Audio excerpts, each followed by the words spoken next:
నమస్తే అవధాన్. ఎవరైనా మెచ్యూర్డ్గా బిహేవ్ చేయాలంటే దానికి చాలా అనుభవాలు అవసరం.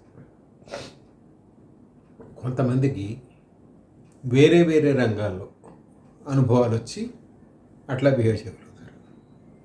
కొంతమంది అనుభవాలు ఎన్ని వచ్చినా అలా బిహేవ్ చేయలేకపోతారు.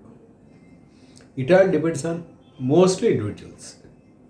ఎవరు ఎలా బిహేవ్ చేస్తారు, ఎవరు ఎలా ఉంటారు అనేది మనం ఒక పట్టణ చెప్పడం.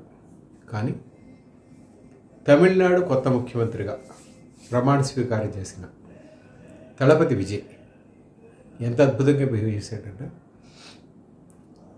ప్రతిపక్ష నాయకులందరినీ ఇళ్ళకెళ్ళి కలవడం. దీంట్లో ఒక విధంగా చెప్పాలంటే అహాన్ని తగ్గించుకోవడం. చాలామందికి అహం ఈ లెవెల్లో ఉంటుంది, అది తగ్గదు, అది దిగదు కిందకి. ఆ కారణంగా కళ్ళకి పొరలు పొంగుతూ ఉంటాయి.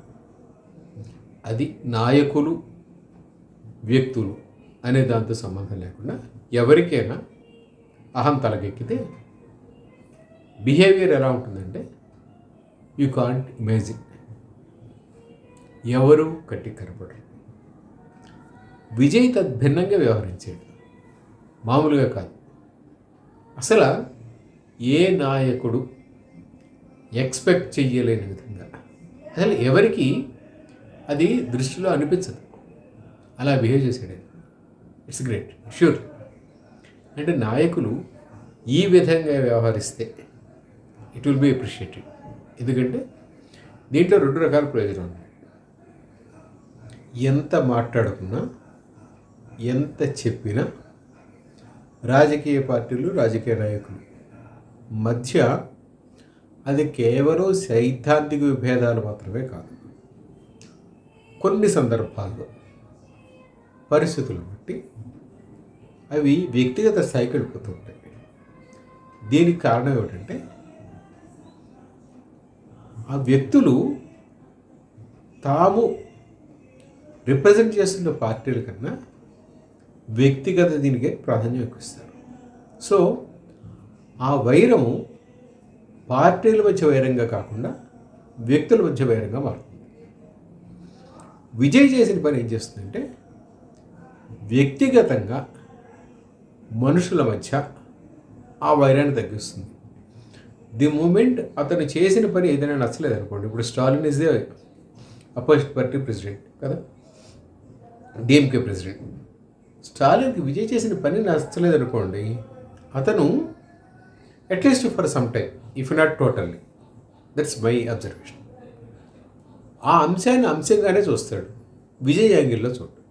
అంటే విజయ్ చేసేటప్పుడు ఇది వ్యతిరేకత అనే యాంగిల్ రాదు. ఇది ఒక దౌత్యపరమైన వ్యవహార శైలి. ష్యూర్గా it's more matured and diplomatic man. అలాగా మన నాయకులు ఎందుకు బిహేవ్ చేయలేకపోతున్నారు? తెలంగాణ ముఖ్యమంత్రిగా ప్రమాణ స్వీకారం చేసిన కొద్ది రోజులకి రేవంత్ రెడ్డి అనారోగ్యం కారణంగా ఆసుపత్రిలో అడ్మిట్ అయిన కేసీఆర్ని వెళ్ళి ప్రకటించాడు. ఎంత మంచి సందేశం వెళ్ళినట్టు. అంటే వాస్తవానికి అలా కాకుండా అంతకుముందే విజయ్లాగా ఇది జరిగిన వెంటనే వెళ్ళి కేసీఆర్ని ఫామ్ హౌస్లో కలుసుంటే ఎంత బాగుంటుంది. వ్యక్తిగతంగా అది ఎటువంటి సంబంధాలు మెరుగుపరిచేలా అయ్యేది. ఇటువంటి సాంప్రదాయాన్ని నాయకులు అందరూ పాటిస్తే వ్యక్తిగత విభేదాల స్థాయి తగ్గుతుంది. నేను ఎప్పుడో ఒకప్పుడు విన్నాను, నాకు క్లియర్గా హిస్టారికల్ ఇది ఐడియా లేదు, కానీ I think in one country, maybe in US, ప్రతిపక్ష నాయకుడికి ఒక బాధ్యత అప్పగించారు ఒకరికి బై వన్ ప్రెసిడెంట్. ఎగ్జాక్ట్గా నేను రికాల్ చేయలేకపోతున్నాను, I will try to recall it.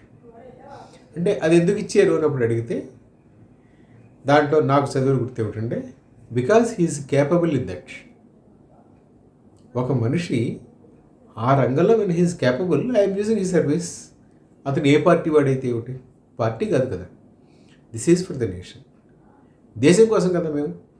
Okay, అతను ఏ పార్టీ వాడైనా if he delivers the service the best to the nation, ఆ మనిషి దేశానికి అద్భుతం చేయగలిగితే let me use he service అని చదివాను నేను. చూస్తారు ఒకసారి అటువంటి నాయకత్వం, అలాగా మెచ్యూర్డ్గా బిహేవ్ చేసే నాయకత్వం మనకు కావాలి. Probably let us expect Vijay will behave like that. అంటే విజయ్ ఈరోజు బల నిరూపణకి ముందు ప్రతిపక్ష నాయకులను కలిసి ఎలా ఇచ్చేసాడో అతని టెన్యూర్ అంతా కూడా అలాగే ఉంటాడని ఆశిద్దాం. అది కొత్త తరం రాజకీయం. Let us expect it will be good for the nation. Avadhani.